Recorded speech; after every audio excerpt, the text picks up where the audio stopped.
Olá, fãs! Sejam muito bem-vindos a mais um episódio do canal que conta tudo da cidade que tem de tudo.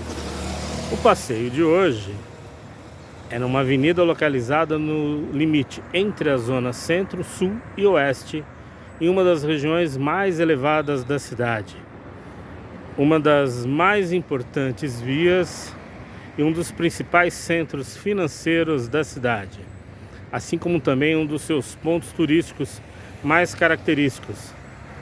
A avenida revela sua importância não só como polo econômico, mas também como centralidade cultural e de lazer. Como escreveu um dia a paulistaníssima Rita Lee: sois o lazer de quem trampa, Santa Rita de Sampa. Eu acordo bem cedo e vou trabalhar. Meu coração caipira, perdido na cidade, sonha e suspira.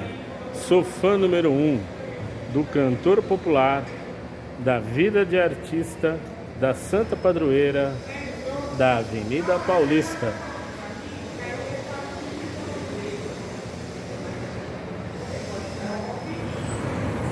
A estrela do episódio de hoje é ela mesma, a famosa Avenida Paulista.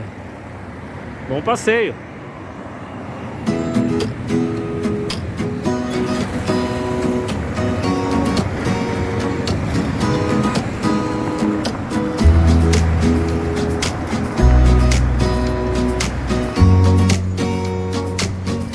A avenida abriga muitas sedes de empresas, bancos, consulados, hotéis, hospitais e instituições científicas, culturais e educacionais. Também não deixa de existir o lazer e uma diversidade enorme de lugares para compras.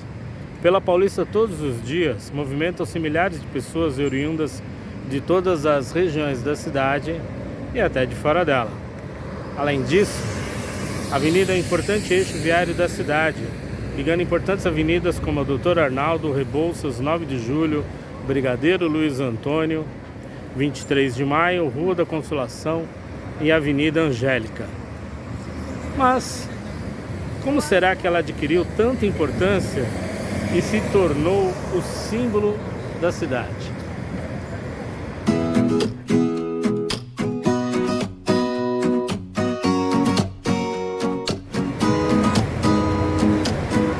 A avenida foi criada no final do século XIX a partir do desejo de expandir na cidade novas áreas residenciais que não estivessem localizadas próximas às mais movimentadas áreas centrais da época, tais como a Praça da República, o bairro de Higienópolis e Campos Elíseos.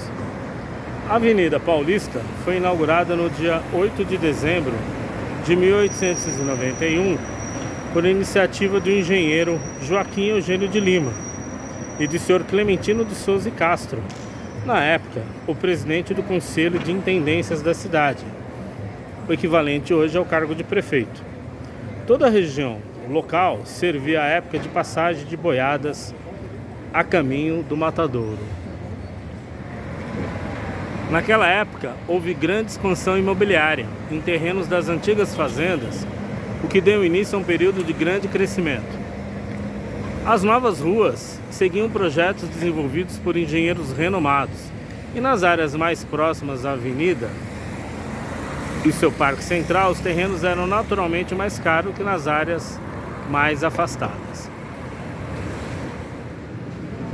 Seu nome seria Avenida das Acácias ou Prado de São Paulo, mas Joaquim Eugênio de Lima declarou: será a Avenida Paulista, em homenagem aos paulistas. E a avenida ganhou o país e ganhou o mundo.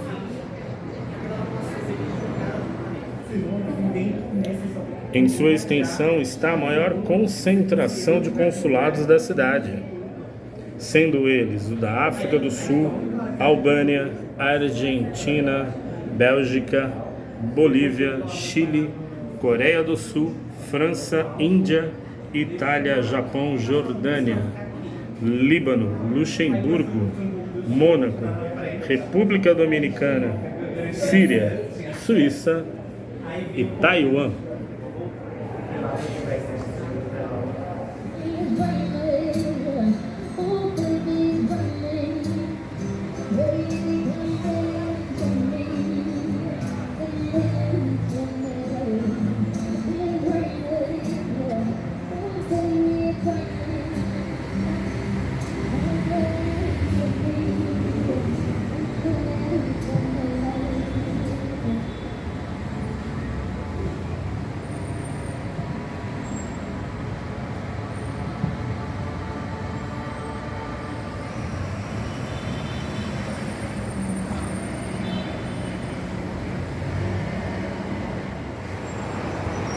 O plano da avenida foi elaborado pelo agrimensor Tarquínio Antônio Tarent. Como deveria ser plana, exigiu o aterro de um vale no atual Avenida 9 de Julho. A Avenida Paulista tem quase 3 km de comprimento e 12 metros de largura.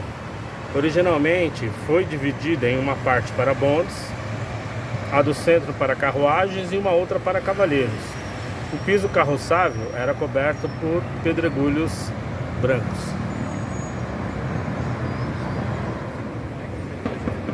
Em 1898, procedeu-se uma reforma com um novo calçamento, derrubada de 4 fileiras de árvores e alargamento dos passeios.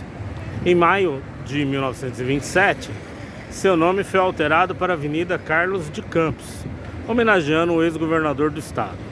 Mas a reação da sociedade e a Revolução de 1930 fizeram com que a avenida voltasse em novembro do mesmo ano a ter o nome como foi criada e é conhecida até os dias de hoje.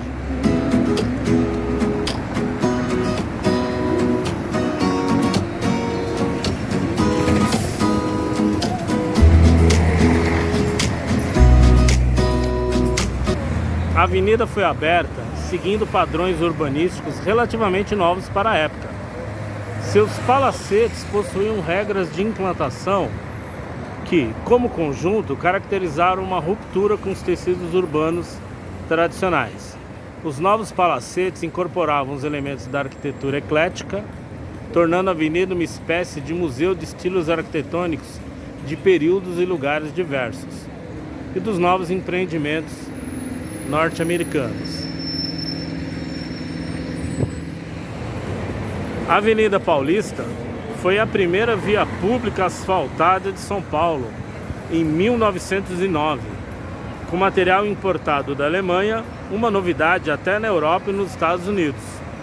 Esse perfil estritamente residencial da avenida permaneceu até meados da década de 50, quando o desenvolvimento econômico da cidade levava os novos empreendimentos comerciais e de serviços para regiões afastadas do seu centro histórico.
Durante as décadas de 1960 e 1970, seguindo as diretrizes das novas legislações de uso e ocupação do solo, a valorização dos imóveis incentivada pela especulação imobiliária, começaram a surgir aqui os característicos espigões, edifícios de escritórios com 30 andares em média. Durante esse período, a avenida passou por uma profunda reforma paisagística. Os leitos destinados aos veículos foram alargados e criaram-se os atuais calçadões, caracterizados por um desenho branco e preto formado por mosaicos portugueses. O projeto de redesenho da avenida ficou a cargo do escritório da arquiteta paisagista Rosa Grenat, enquanto o projeto de novo imobiliário urbano da avenida foi assinado pelo escritório Ludovico e Martino.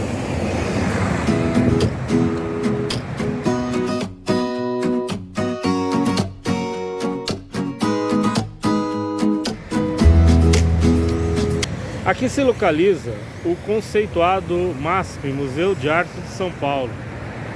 Estabelecido onde era antes o Belvedere Trianon, o terreno foi doado para a prefeitura com a exigência de que a vista não fosse obstruída. O museu se instalou em sua nova sede em 7 de novembro de 1968, sendo inaugurado pela Rainha do Reino Unido Elizabeth II, na presença do então governador Roberto de Costa de Abreu Sodré. A Feira de Antiguidades do MASP funciona desde 1979, sendo organizada pela Associação de Antiquários do Estado de São Paulo e ocorre no Vão Livre aos domingos, das 10 às 17 horas.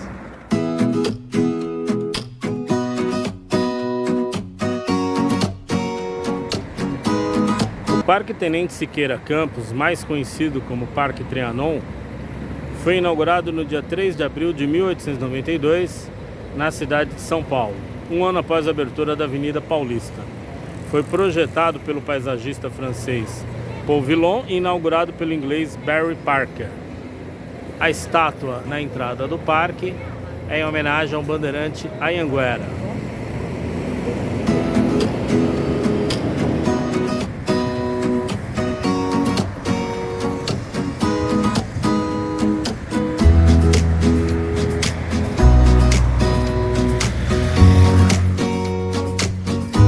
O nome Trianon foi dado por conta da existência do restaurante Trianon, inaugurado em 10 de junho de 1916, que foi criado e fundado pelos irmãos Vicente Rossati e Luigi Rossati, nas dependências do Belvedere da Paulista, localizado em frente ao parque, onde hoje está o MASP. O proprietário do elegante bar e restaurante escolheu um nome que provém do Palacete Grand Trianon em Versalhes, que foi propriedade de Maria Antonieta, pela semelhança das construções. O Parque Trianon foi comprado pela prefeitura em 1911. Em 1931, recebeu sua denominação atual em homenagem a um dos heróis da revolta tenentista de 1924, o tenente Antônio de Siqueira Campos. No seu conjunto arquitetônico, possuía vários casarões de famílias tradicionais de fazendeiros ligados ao café, denominados por muitos os barões do café, assim como de novos ricos, em sua maioria de origem árabe e italiana. Porém, na realidade, a única intitulada do Império Brasileiro a residir na avenida foi a baronesa de Arari, Maria Dalmácia de Lacerda Guimarães. Após a sua morte em 1952, a família vendeu o casarão, que foi demolido e deu lugar ao famoso edifício Baronesa do Arari. O período de glória foi nos anos de 1960, quando virou ponto de encontro da classe teatral e centro de difusão da alta moda, graças à Casa Vogue, que fazia encontros, desfiles e mostras de alta costura. A cobertura pertencia ao casal de atores Valmor Chagas e Cacilda Becker, que utilizava o salão de festas para saraus, encontros artísticos e, posteriormente, um salão de debate sobre a censura imposta pelo regime militar. Também residiram no prédio o também ator Sérgio Cardoso, o pianista Pedrinho Mata e a famosa Elke Maravilha.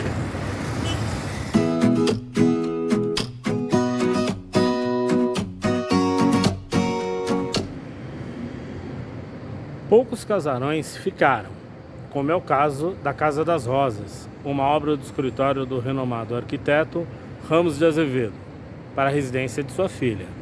Aliás, não é a primeira vez que nos referimos a Ramos de Azevedo e um dia desses nós teremos um especial só sobre ele. Bem, a Casa das Rosas é um casarão no estilo clássico francês e é dedicado a diversas manifestações culturais, com enfoque em literatura e poesia. Em 1985, foi tombado pelo Conselho de Defesa do Patrimônio Histórico, Artístico e Turístico da cidade.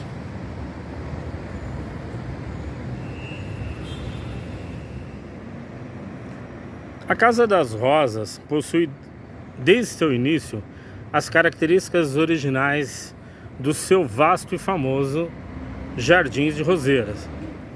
Quase todos os materiais utilizados na construção são importados, como por exemplo, os mármores das escadarias, tanto da parte externa, que dão saída para os jardins, quanto da parte interna, que conduz aos dormitórios.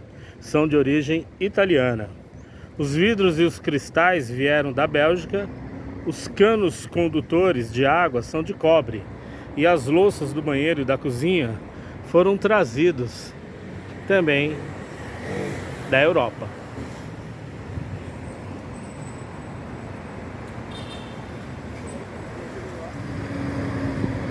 A Escola Estadual Rodrigues Alves é uma escola pública fundada em 1909. Leva o nome do 5º presidente do Brasil, Rodrigues Alves, que governou de 1902 e 1906 e morreu no ano da abertura da escola, em 16 de janeiro de 1909. Este prédio que vocês estão vendo foi inaugurado 10 anos depois, em 1919. Em 1932, a escola abriu as portas para proteger crianças e soldados da Revolução Constitucionalista de 1932, debaixo do seu teto.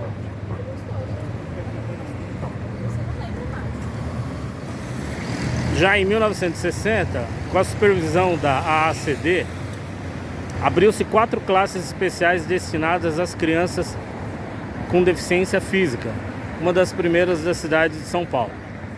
Entre julho de 2003 e 2005, aconteceu a restauração do prédio, trocaram-se janelas, instalações elétricas, hidráulicas, grades e pintura.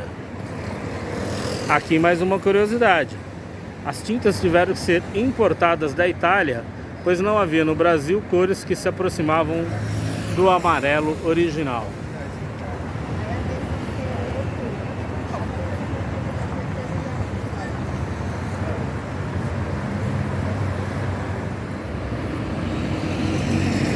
O Instituto Pasteur é uma fundação francesa, privada, sem fins lucrativos, dedicada ao estudo da biologia dos micro-organismos, das doenças e vacinas. Seu nome é homenagem a Louis Pasteur, seu fundador e primeiro diretor, que em 1885 produziu a primeira vacina contra a raiva. O Instituto foi fundado em 4 de junho de 1887, com recursos e doações, inaugurado em novembro de 1888. Essa sede foi fundada em 1903 e atualmente é vinculada à Secretaria de Saúde do Estado de São Paulo.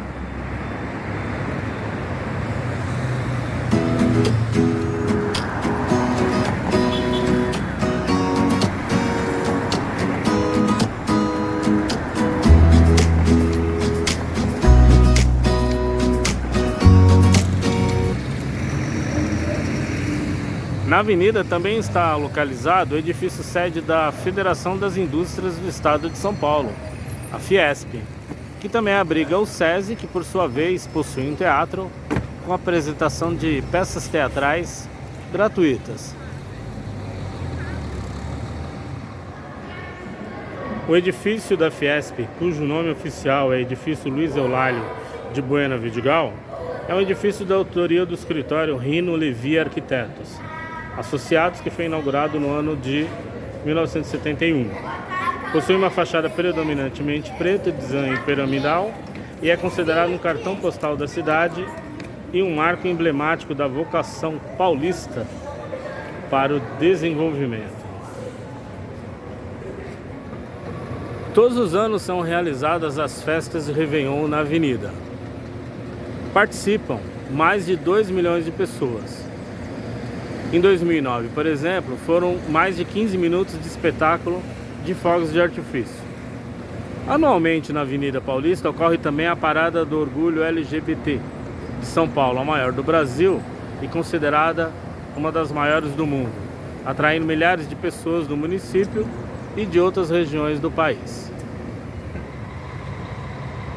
A Corrida de São Silvestre ocorre tradicionalmente no dia 31 de dezembro, com saída em frente onde estamos, prédio Gazeta, percorrendo várias ruas e avenidas do centro da cidade e retornando ao mesmo local, vindo da Avenida Brigadeiro Luiz Antônio, contando com a participação de atletas nacionais e internacionais. A avenida também é famosa por ter se tornado sede das manifestações na cidade.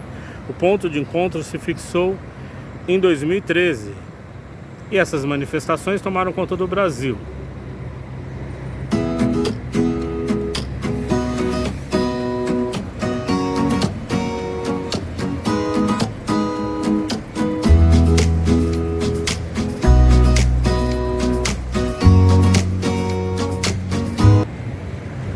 O Conjunto Nacional é um edifício e centro comercial.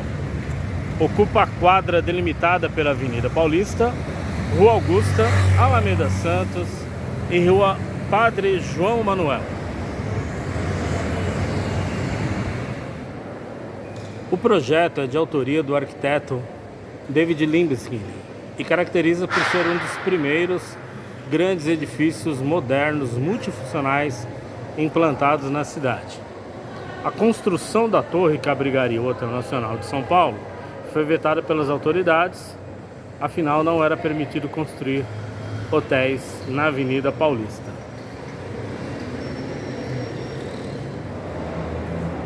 Então, o projeto foi alterado para abrigar 3 edifícios de 25 andares, um residencial, Guaiupiá, com apartamentos de 180 a 890 metros quadrados, e 2 comerciais, o Orça para pequenos escritórios e consultórios e o Orça 2 para empresas de grande porte.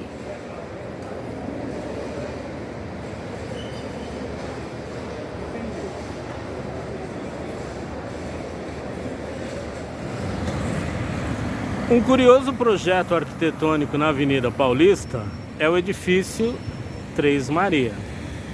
O gracioso projeto de 1952 é de autoria do arquiteto carioca Abelardo de Souza, que foi colega de turma de Oscar Niemeyer, e veio para São Paulo, vejam só, com o objetivo de desenhar postos de gasolina, pois na década de 50 eles mereciam o requinte de um projeto arquitetônico, já que automóvel era para poucos.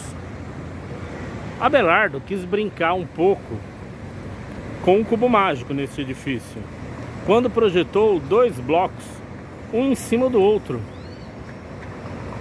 O superior inverte as cores, a posição dos terraços e até a moldura feita de pastilhas na parte inferior, como se a fachada tivesse se movimentado para a direita. O incorporador do prédio era Otávio Frias de Oliveira, que 10 anos depois mudaria de ramo ao comprar o jornal Folha de São Paulo, do qual se tornaria editor.